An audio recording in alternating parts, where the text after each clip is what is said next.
قدرت نے ہر انسان پر ایک دن میں 5 نمازیں فرض کی ہیں. آپ دیکھ سے مجھ سے بہتر آپ کا تجربہ ہے، ماہ رمضان میں مساجد بھری ہوئی ہوتی ہیں، مدارس بھرے ہوئے ہوتے ہیں. غیر رمضان میں کیا ہوتا ہے؟ نہ میں پڑھتا ہوں نہ آپ پڑھتے ہیں.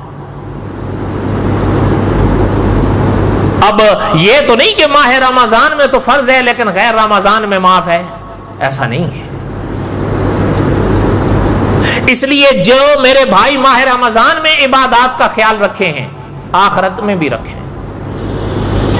اور جو میری طرح آپ کی طرح بچوں کے باپ ہیں، میں ان سے بھی کہوں گا کہ اپنے بچوں پر بھی نگرانی رکھو، خود بھی نماز پڑھو، ان سے بھی پڑھواؤ. ورنہ قاری عبدالحی عابد صاحب رحمۃ اللہ علیہ نے حدیث شریف کی روشنی میں فرمایا تھا، مجھے آج بھی یاد ہے، علماء کی محفل میں کہ قیامت کے دن یہی اولاد دشمن بنے. وہ کہے گی کہ اللہ ہمارے ماں باپ نے ہماری اور خوشیوں کا تو انتظام کیا، آخرت کی کوئی فکر نہیں کی، ہم سے ڈبل عذاب ان کو دے، یہی دشمن بن جائیں.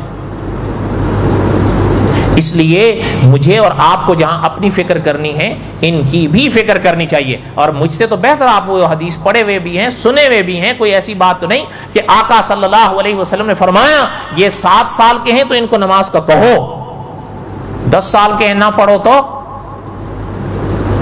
پپی لو، چمی لو، بولو نا.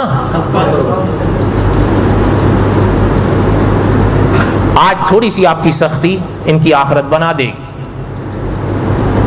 ہمارے ہاں بڑے بڑے کئی بچے ایسے پڑھتے ہیں، روزے نہیں رکھتے تھے، کیونکہ میں تو پوچھتا تھا، لیکن عموماً بچے من کے سچے ہوتے ہیں. روزہ نہیں ہے تو صاف کہہ دیتے تھے نہیں ہے. اور بھائی کیوں نہیں ہے؟ کہ نہیں جی ابو امی کہتے ہیں رکھ ہی نہیں سکتے. او بھائی پہلے ان کو رکھنے تو دو. حضرت تھانوی رحمۃ اللہ نے لکھا ہے، بہشتی زیور پڑھ لو جا کے، فرمایا ان کو رکھنے تو دو، پہلے رکھو تو صحیح. پہلے ہی کشتیاں جلائے بیٹھے ہو کہ نہیں رکھ سکیں گے. مجھے یاد ہے میں چھوٹا سا تھا، جامع مسجد کولون میں ہم پڑھا کرتے تھے. یہ پرانا دور ہے.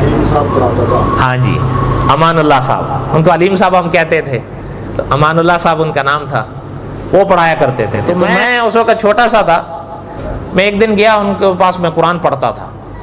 تو ماہ رمضان کا پہلا دن تھا، تو میرے خود اپنے گھر میں یہی ہوا. جب میں وہاں گیا تو مجھ سے پہلا سوال کیا کہ روزہ رکھے ہو؟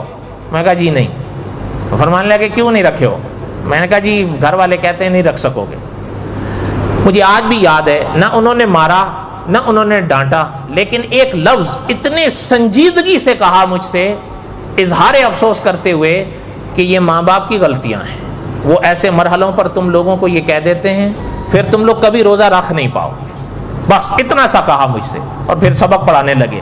لیکن یقین فرمائیں ان کے اس ایک جملے نے میری کایا پلٹ کے رکھ دی. ظاہری طور پر استاد ہوتے ہیں.